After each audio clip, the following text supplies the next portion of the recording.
નર્મદા પરિક્રમાએ આવતા શ્રદ્ધાળુઓ દ્વારા તંત્ર દ્વારા ઊભી કરાયેલ વ્યવસ્થાને લઈને સંતોષ વ્યક્ત કર્યો હતો। નાંદોદ તાલુકાના રામપુરાથી તિલકવાડા ઘાટ વચ્ચે વહેતી ઉત્તર વાહિની માં નર્મદા પંચકોશી પરિક્રમા અર્થે મહારાષ્ટ્ર, રાજસ્થાન અને મધ્યપ્રદેશ સહિત ગુજરાતના વિવિધ જિલ્લાઓમાંથી પરિક્રમાર્થીઓ આવી રહ્યા છે।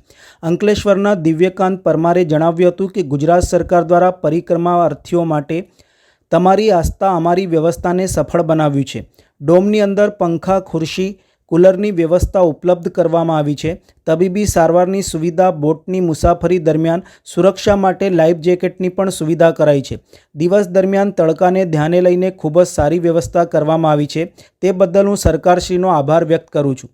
રાજકોટના પરિક્રમાર્થી શ્રી સ્મિત રોયાએ શ્રદ્ધાળુઓ માટે નર્મદાના ચારે ઘાટ અને પરિક્રમા રૂટ ઉપર ઊભી કરાયેલી સુવિધાઓથી આનંદ સાથે સંતોષની લાગણી વ્યક્ત કરી હતી। તેમણે જણાવ્યું હતું કે મારી સાથે ભરૂચ, અંકલેશ્વરથી પરિક્રમાર્થીઓ આવ્યા છે।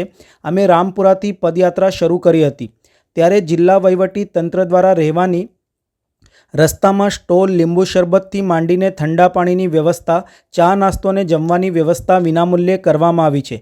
પરિક્રમા પૂર્ણ કર્યા બાદ બેસવા માટે ડોમ તૈયાર કરાયો છે, જેમાં ખુરશીઓ મૂકવામાં આવી છે, જ્યાં પરિક્રમાર્થીઓ વિરામ કરી શકે છે। પરિક્રમામાં 100 મીટરના અંતરે અનેક પ્રકારની સુવિધાઓ જિલ્લા વહીવટી તંત્ર દ્વારા ઉપલબ્ધ કરાઈ છે, જેથી દિવસ રાતની અનુકૂળતાએ પરિક્રમા કરી શકાય। અત્રે ઉલ્લેખનીય છે કે નર્મદા પરિક્રમાના શહેરાવ ઘાટ, તિલકવાડા ઘાટ અને રેંગણ ઘાટ પર ડોમની વ્યવસ્થા કરવામાં આવી છે, જેમાં ખુરશી, પંખા, લાઇટ, કુલર, ફાયર સેફ્ટી અને સીસીટીવી કેમેરાની વ્યવસ્થા કરવામાં આવી છે। રેંગણ ઘાટ ખાતે પરિક્રમાર્થીઓની ભીડ વધુ જમા ન થાય અને સરળતાથી નાવડી સુધી પહોંચી શકે તે માટે યોગ્ય બેરિકેટિંગની પણ વ્યવસ્થા કરવામાં આવી છે। અમારી આસ્થા, અમારી વ્યવસ્થા એ અંતર્ગત મોદી સરકાર તરફથી ઘણી સારી વ્યવસ્થા કરેલી છે।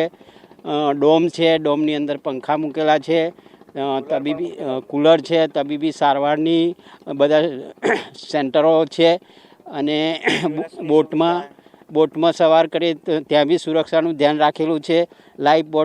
લાઈફના જે પેલા જેકેટ છે બધાને પહેરાવવામાં આવે છે અને પછી જ તમને એ નદી પાર કરાવવામાં આવે છે। બીજું કે દિવસે બી તાપમાં બી ઘણી બધી વ્યવસ્થા સરકારે કરેલી છે, એટલે મોદી સરકારનો ખૂબ ખૂબ આભાર માનીએ છીએ। આ મારી પહેલી જ યાત્રા છે અને હું અંકલેશ્વરથી આવું છું। દિવ્યકાંત પરમાર મારું નામ સ્મિત છિરોયા। અમે રાજકોટથી આવ્યા છીએ અને અમે અહીંયા રામપુરાથી અમે સ્ટાર્ટ કરી હતી આપણે પદયાત્રા। ત્યાં અહીંયા રહેવાની બધી રસ્તામાં વ્યવસ્થા, બધી સ્ટોલ, બધું બહુ વ્યવસ્થિત છે। ઠંડુ પાણી મળી રહે છે, મીઠું પાણી, ખાવા પીવાની વ્યવસ્થા, નાસ્તો બધું જ ફ્રીમાં છે। લીંબુ શરબતથી માંડીને આપણે રહેવા જમવાનું બધું જ, આપણે રાતે અહીંયા ટૂંકમાં હોલ્ડ કરવો હોય તો બી બહુ સારી વ્યવસ્થા છે। બાકી અહીંયા આપણે રામપુરાથી પાછા રિટર્ન અહીંયા પહોંચીએ તો આપણે અહીંયા બેહવાની સુવિધા બી બહુ વ્યવસ્થિત છે।